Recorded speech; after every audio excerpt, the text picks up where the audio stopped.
Hello, good evening and welcome to the program. This is Daily Politics live on Trust TV, your go-to place for everything politics, policy and governance. My name is Abdullahi Ahmed.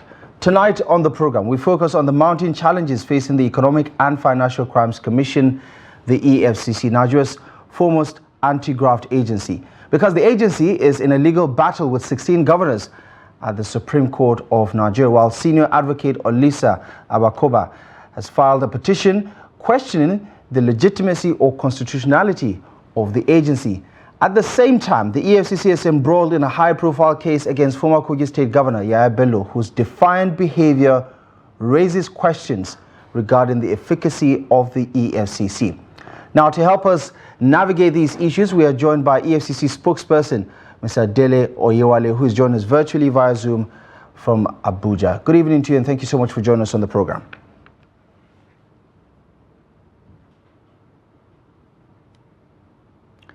I'm not sure if we have Mr. Oyewale standing by. Hello, Mr. Oyewale. Good evening, and thank you very much for joining us on Daily Politics. Right. Okay. Nigerians are perplexed looking at where we are right now as a nation battling with this endemic phenomenon that is corruption. Give us the perspective of the commission, not just about the ongoing legal case, which is before the Nigerian Supreme Court, but also public perception about what the EFCC is doing or what the EFCC is incapable of doing when it comes to prosecuting highly publicized corruption cases.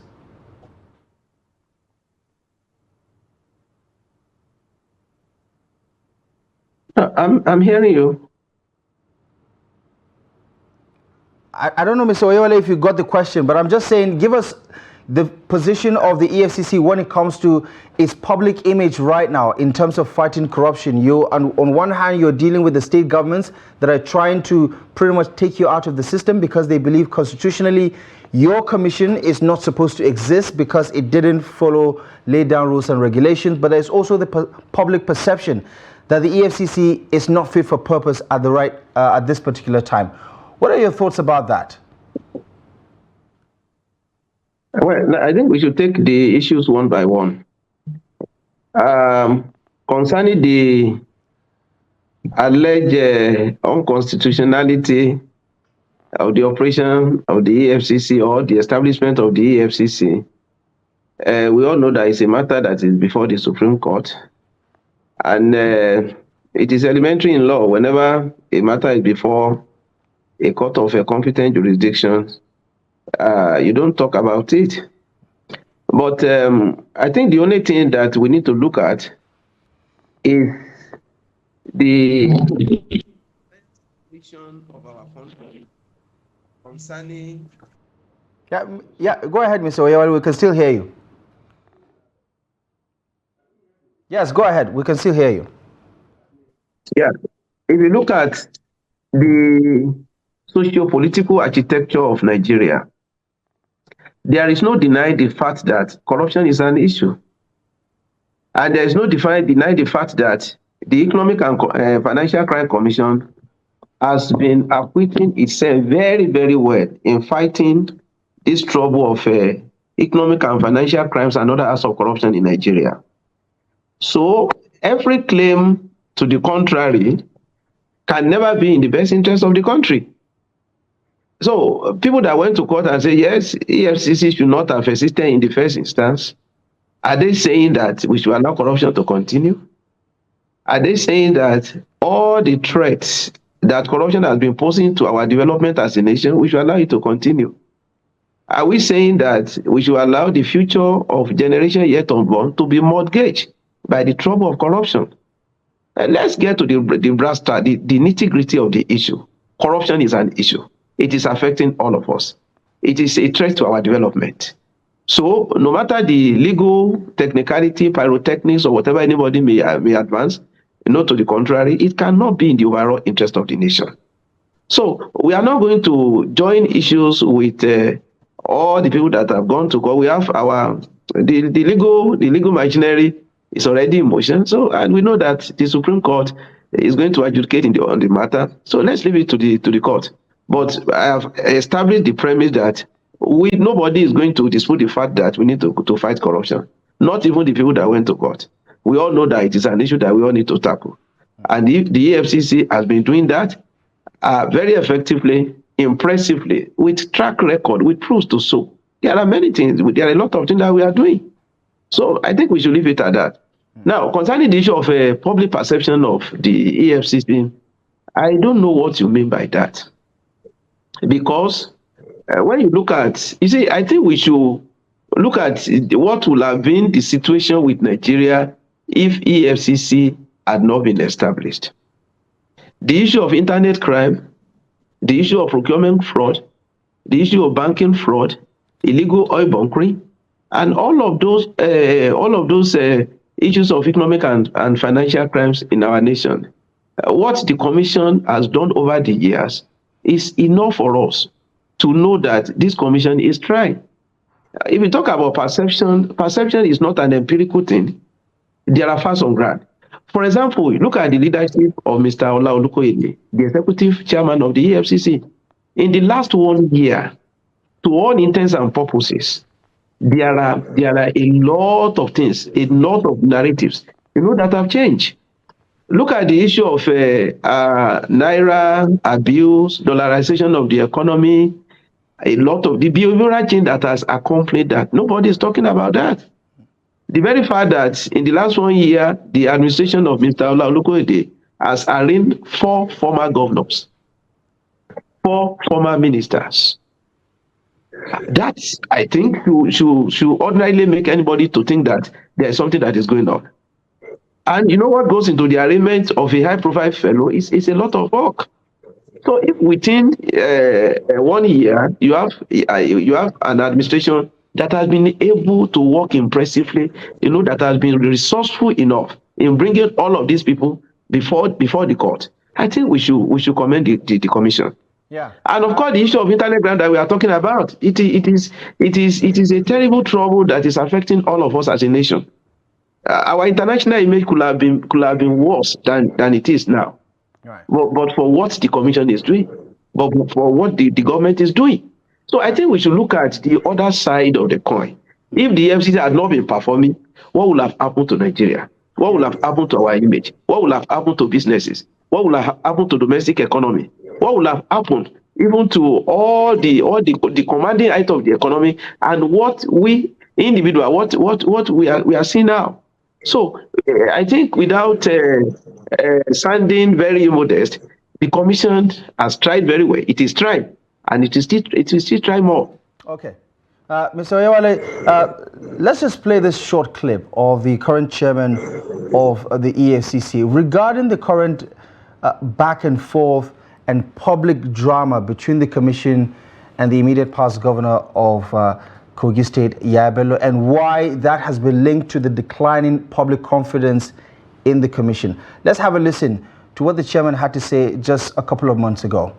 A sitting governor, because he knows he's going, you move money. I mean, the particulars of offense is there. It's before court. Go and check it. Apply for our processes, please. You will get some of these particulars of offense there. Move money directly from government to bring the change. Use it to pay the child school fee in advance. Do you know on my honor, I put a call across to him, which ordinarily I'm not supposed to do, just to honor him as a governor, as a immediate past governor. Sir, there are issues. I've seen this case file. Can you just come? Let us clarify these issues. I'm under camera. He said, sir, I thank you, my brother. I know, but I can't come. There's one lady, I don't know what her name is, maybe a senator, that she learned she had said, she has surrounded the EFCC with over 100 journalists, to come and embarrass him and intimidate him and all kind of stuff. I said, okay, if that is your fear, I'm going to pass you through my own gate, special man's gate. You will come to my floor. We will accord you that respect. I will invite my operatives. They will come and interrogate you or interview you in my own office. What could be more honorable than that? In my own office. To allay the fear. Thank you, sir. I appreciate that. You know what he said? But can't they come to my village? everyone who was involved in obstructing the arrest will be brought to book. If you are a governor today, you can't be a governor forever. We are building a case against everyone involved. Whether you are a governor or not, we are building a case. Let the whole public hear. We are building a case against those who obstructed justice. You are sitting, you have immunity today, you won't have immunity forever. Was it not worse for him to have even run away that day? Because if he had surrendered himself or submitted himself to us that day, we wouldn't have declared him wanted. Do you know the implication of somebody being declared wanted? Usually we do quarter of a page, but because of his attitude, we have to do full page. I wouldn't mind using my salary. We are not stopping there. It's been watch listed all over the world. He can only run.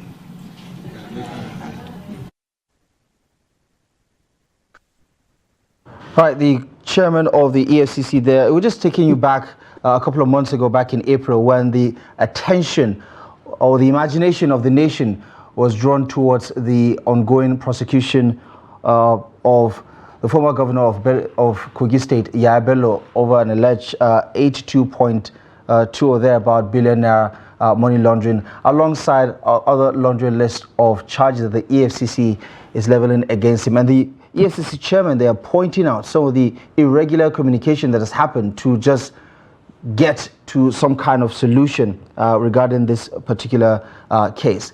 Mr. Oyewale, talk to me about where we are right now, because the overriding feeling across the country is that the EFCC is not walking the talk anymore, because today, months later, Yahaya Bello is still walking free. In fact, just a couple of weeks ago, he was allegedly at your station and, you know, nothing happened. He's still a free man today, despite the fact that the EFCC says he's a wanted man. Do you blame Nigerians who don't take this fight against corruption seriously? Now, I think we should try to take these issues one after the other. Let me tell you very frankly, the issue of Yahaya Bello is not enough reason to doubt the credibility or the workability of the operation of the EFCC. It's an isolated issue. It's a very singular issue. I just told you now that 4 former governors have been arraigned. 4 former ministers have been arraigned within 1 year. Now, the issue of Yahaya Bello, you heard my chairman, you heard it, he said it very eloquently. He said it will only run, and it's not going to run forever. You see, as a commission, we have our processes and procedures. What may make ordinary sense to Nigerians might not make intelligence sense. That is, when you look at the operation of how law enforcement agencies, how they operate.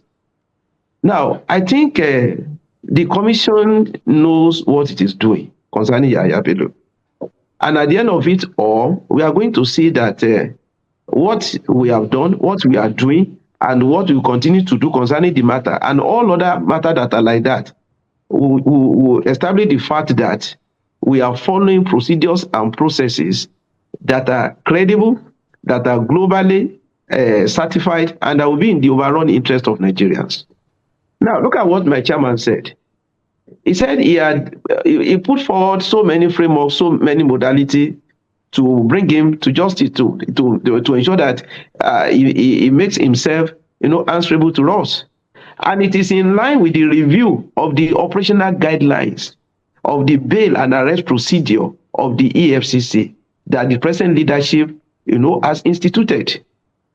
We are not doing the break and bust thing. We are a very, very civilized, very, very enlightened law enforcement agency. When there is need to bring a suspect to book, we follow the laid down procedure. We follow the rule of law. Yeah. You just said it now that Yahaya Bello was declared wanted.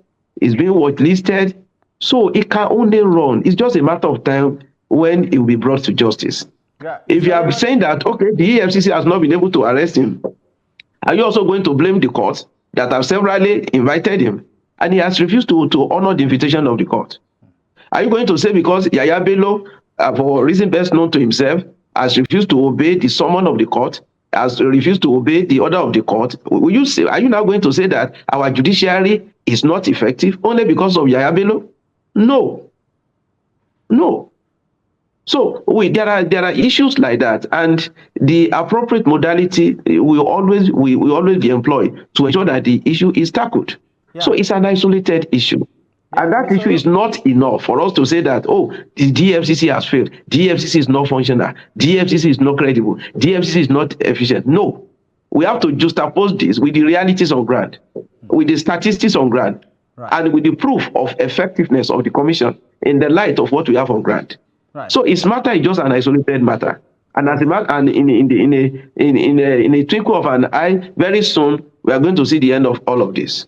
Okay, I acknowledge that it might be an isolated one because of its peculiarity, but it doesn't make it any less significant, especially because it is in the public domain. You're talking about the Gestapo style that the EFCC is not involved with, but we remember the attempt to arrest him in Abuja back in April, and then what happened a little over 4 or 5 weeks ago when he allegedly showed up at the commission's headquarters and then left again in the company of the current governor of Kogi State.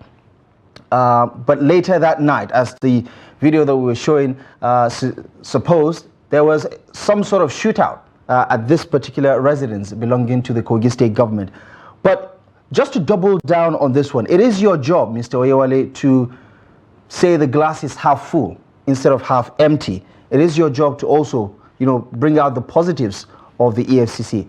But are you taking stock of the temperature of the country? I mean, whether you're going online, whether you're having a conversation with people on the streets, there is that growing dissatisfaction with what the EFCC is capable of doing.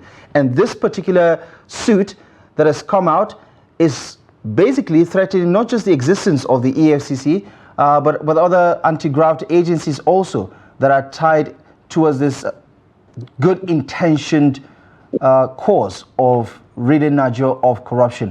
What is the EFCC doing to not just talk Nigerians back into their corner, but to actually show proof that we're winning the war against anti-corruption? Now, you see, I am not going to shy away from the fact that as a nation and as a people, we have a right, to whatever opinion that we are holding. But whatever opinion that we are holding, we must always balance our opinion with the realities on ground. Facts are sacred. I'm sure you are aware that Yahaya Bello has been arraigned before courts of competent jurisdiction. I'm sure you are aware that we have about 18 count charges that are preferred against him before the court in an 80.2 billion naira money laundering issue. Another issue of 110 billion in another court. Charges were drawn. It was brought before the court. In a democracy, that is the rightful thing to do. So if our court will not bring Yahaya Bello to appear before it to answer all of these charges, just like I said the other time, are you going to say that our courts are not effective? Are you going to say that our courts are not adjudicating cases of economic and financial crime creditably? So if there is a rogue issue, that is not enough reason, to now say that, all the law enforcement agencies are not working, they are not functional. No, we must face the reality. His matter is an isolated matter, and is going to be tackled, and we are all going to see the end of it. So I'm just saying that we need to be objective in our appraisal of what has happened, what is happening, and what may happen. We need to be very objective. Look at the facts on ground now. Okay. Are you going to say that, just because, even look at the Almighty God. He made so many children, he made so many creatures. If some people just decide to behave the way that is at variance with the will of God, are you going to say that God is no longer God? Oh, yes, God is still God, even if some people decide to behave to the contrary. Yeah. The EFCC is still the EFCC. Irrespective of whatever Yahaya Bello is doing, our courts are still our court. The sanctity, the sacredness, and the credibility of our court, they are still there. It doesn't matter if somebody has decided to behave in an irresponsible manner. That will not take away the reality that our systems are working. And I want us to realize that. Yeah, I'm not sure the analogy of God and creation works in this particular instance, but the point I was driving at with that reference earlier about the performance and the perception by members of the public about the prosecution of anti-graft or fight against graft in this country is largely hinged on the fact that Nigerians feel like this particular issue signpost what systematically many say has been the problem with the fight against corruption in this country, for instance, because if this was a litmus test, Nigerians are saying the EFCC has failed this litmus test. But I understand your point. You talk about the courts. I want to ask you, please, I want to ask you some questions. Because if we are talking, we need to be very analytical. No, I want to ask you, I want to pose some posers. I want to ask some questions from you. Can I get to the question? What are the issues we are talking about? What are the issues that we are talking about concerning Yahaya Bello? What you are saying is that he has not been arrested. Right. Okay. What is the basis of arrest? The basis of arrest is to bring him to trial. Yeah. Okay. So who do we hold? The basis of arrest? Yeah. The basis of arrest is to make him to be answerable to whatever charge may have been preferred against him. Right. So who do we hold responsible? And whether he's arrested or he's not arrested, that is already happening. He has been arraigned before the court. Charges have been drafted and have been raised against him. The matter is going on. Our lawyers are even, they applied before the judge at the last court sitting that let's continue this trial. Whether Yahaya Bello, whether he comes, he does not come, let the trial continue. He can be convicted in absentia. Okay. Okay. So what are we talking? We don't need to be emotional. We don't need to be emotional about this issue. Yeah. We need to face the facts as they are. Yeah, there are facts on ground. We have arraigned him before the court. If we had arrested him, it will still have followed the same procedure. You arrest him, you take him to court. Yeah. So what are we talking about? Yeah. So Mr. Oyewale, the question I wanted to get at is who do Nigerians hold accountable for the failure of arraigning former governor of Kogi State Yahaya Bello in court physically to answer for these charges? Who do we hold responsible? Not blame, but whose job is it to bring him to court? Who to hold responsible, my brother, is Yahaya Bello. Right. It is Yahaya Bello that has failed to answer the summons of the court.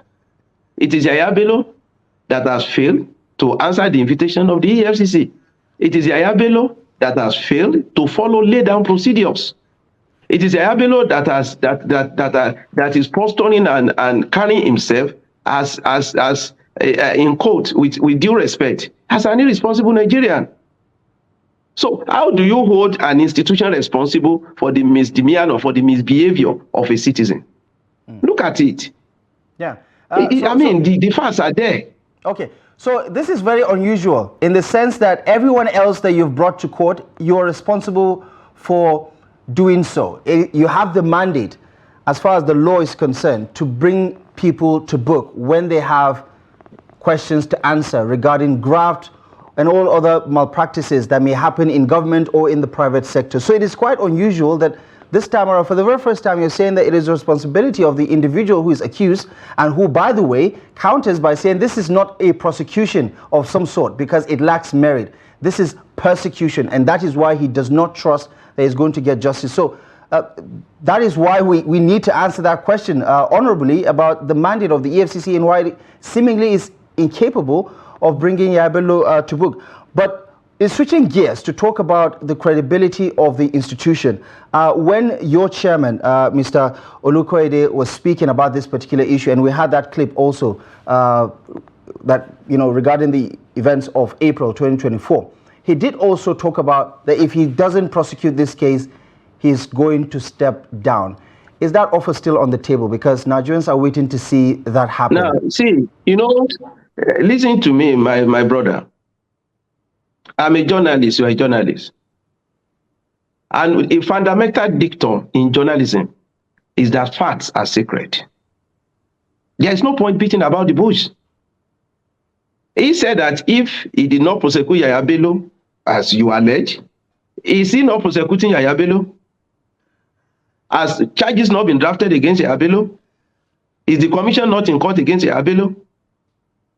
No, these are unassailable facts. They are facts before the courts. I can recollect that before the Honorable Justice Emeka Nwite of the Federal High Court, Abuja, we have had 7 appearances on this issue of Yahaya Bello. So if a commission is going to court frantically and making every effort to bring a suspect to trial, what again do you want the commission to do?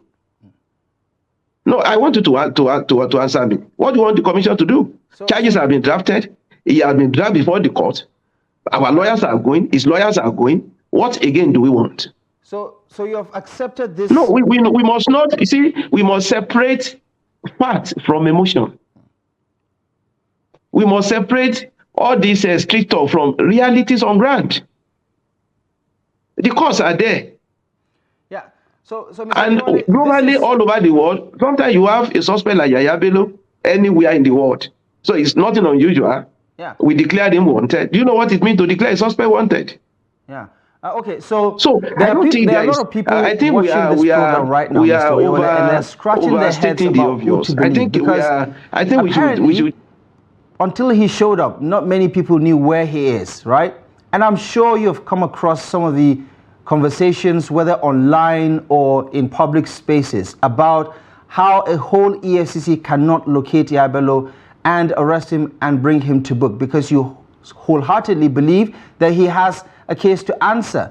However, months after this whole saga began, it doesn't look like we're moving the needle anywhere. So is this an acceptance that this is now the new normal, that he's somehow above the law when it comes to your everyday procedure of bringing people to court and prosecuting them without this much drama? You are still running in circles. You are still dancing around the same issue. You are, honestly, with due respect, if a suspect is arraigned before the court, is it the first time you arraign a suspect and the suspect will not come to take his plea in our court? Is it the first time? Anywhere in the world? Is that enough to now say that, oh, the prosecuting agency is not working? So why did we drag charges against him? Why did we place him? Why did we bring him before the court? No, we should look at this first now.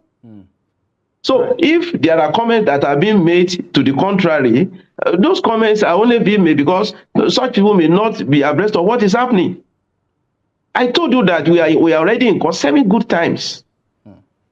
If you are abreast of what is happening on this issue, I will not expect you that you will be dancing around the same issue that cannot be established. If we have not arraigned him, we have not drafted charges against him, we have not even presented the matter before the court, all of these issues that you are talking about can hold water. They cannot hold water because we have done the needful. We are still in court. Okay. September this year, when that drama of him appearing before your commission happened, you came out and you said he's not in your custody, but you also later clarified that he was in the vicinity, but you did not arrest him.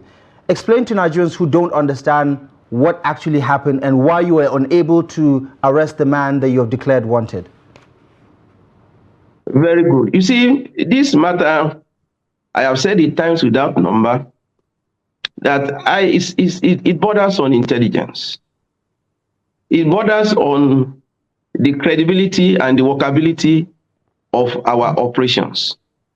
There are certain things that may make ordinary sense, that may not make intelligent sense when you look at the way anti-corruption agencies operate. Ordinarily, you expect that somebody that has been declared wanted is in your premises, you just take him in. That is ordinary, simplistic thinking. But there are other things that may not be known. There are some a kind of back-end intelligence that we have. I mean, the simplest thing is just to take him into custody and say, yes, we have been looking for you. So, I mean, anybody would do that. But when you see that such kind of thing does not happen, I will expect that you sit back and think that what could have been responsible.